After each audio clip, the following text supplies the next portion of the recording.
নমস্কার, আপনারা দেখছেন লামডিং টাইমস।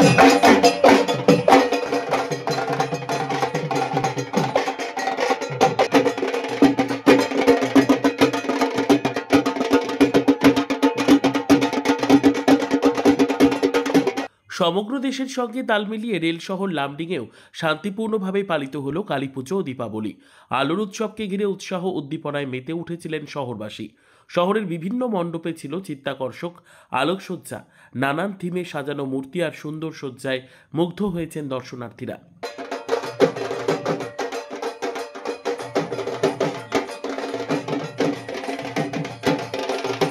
দীপাবলির রাতে চারিদিকে দীপ জ্বালার আভা ও আতশবাজির ঝলকানিতে আলোকিত হয়ে উঠেছিল গোটা লামডিং শহর।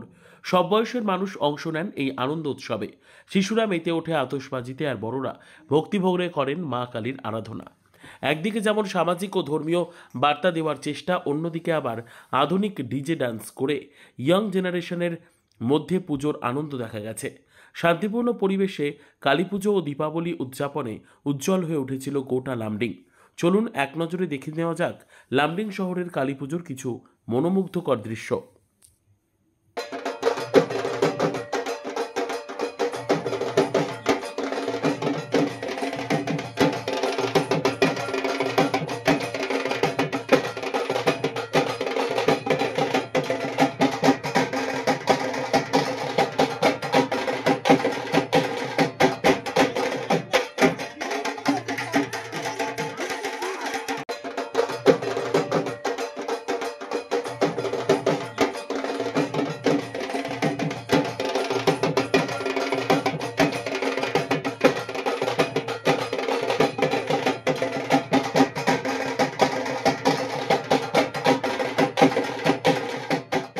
আর দেখা গেল আমাদের লামডিংয়েও তো দেখা গেছে খুব সুন্দরভাবে এবার দীপাবলি উদযাপন করা হয়েছে।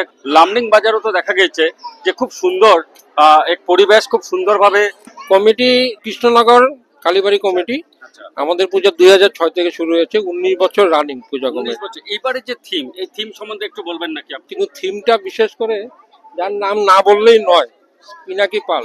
প্রথমে তো সবাইকে দীপাবলির শুভেচ্ছা জানাই। তারপর বলি, আমাদের শুধু এবার নয়, প্রতি বছরই আমাদের উদ্দেশ্য থাকে মাতৃবন্দনা যেমন আমরা করি, বিনোদন সাথে থাকে, কিন্তু মূল উদ্দেশ্য থাকে সমাজকে একটা মেসেজ দেওয়া। সেটা হলো খুব সুন্দর মেসেজ দেওয়া যায়। হ্যাঁ, মেসেজ দেওয়া। আমাদের এবারে যেটা আমরা চেষ্টা করেছি সেটা হলো অখণ্ড ভারত।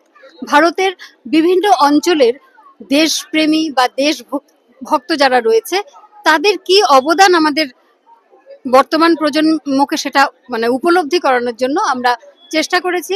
বিভিন্ন দেশের বিভিন্ন প্রান্তের বীর দেশপ্রেমিকদের, যোদ্ধাদের ছবি তুলে ধরেছি, ওনাদের সম্বন্ধে কিছু বক্তব্য রেখেছি আমরা।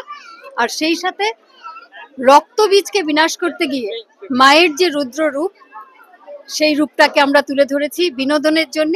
আর সাথে আমাদের আধ্যাত্মিক একটা অনুভূতি তো কাজ করেই এখানে। খুব সুন্দরভাবেই আমাদের লামডিংয়ে এবার দীপাবলি উদযাপন করা হয়েছে। আর একটা কথা কি, পূজার সাথে সাথে কিন্তু একটা ধর্মীয় যে মেসেজটা দেওয়ার চেষ্টা করা হয়েছে প্রতিটা পূজা মণ্ডপে কিন্তু। তো আমি একটু সবিশেষ জানবো। নমস্কার।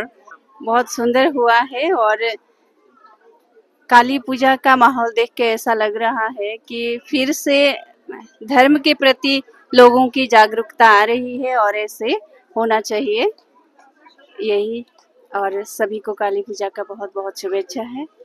আর যাওয়ার আগে কিন্তু একটা আমি আবারও বলবো, আমি ধন্যবাদ দেবো ওনাদেরকে। মায়ের রুদ্ররূপ, আমি আবারও বলবো লামডিং টাইমসের একটা কথা বলি, হ্যাঁ হ্যাঁ হ্যাঁ। মা মহামায়া যখন রক্তবীজকে বিনাশ করতে যাচ্ছিল, তখন তার প্রতিটা রক্তবিন্দু থেকে একটা করে অসুরের জন্ম হচ্ছিল। সেটাকে মানে ধ্বংস করার জন্য মা সেই রক্তটা নিজে পান করে নিচ্ছিলেন। তো সেটাই আমরা এখানে তুলে ধরার চেষ্টা করি। মায়ের রুদ্ররূপ আমরা পড়েছি, আর কিন্তু আজ দেখতে পারবেন আমাদের লামডিং টাইমসের ক্যামেরাতে বন্দী হচ্ছে সব দৃশ্য। আর একটু দেখবেন যারা, ঠিক আছে, দেখুন খুব সুন্দর।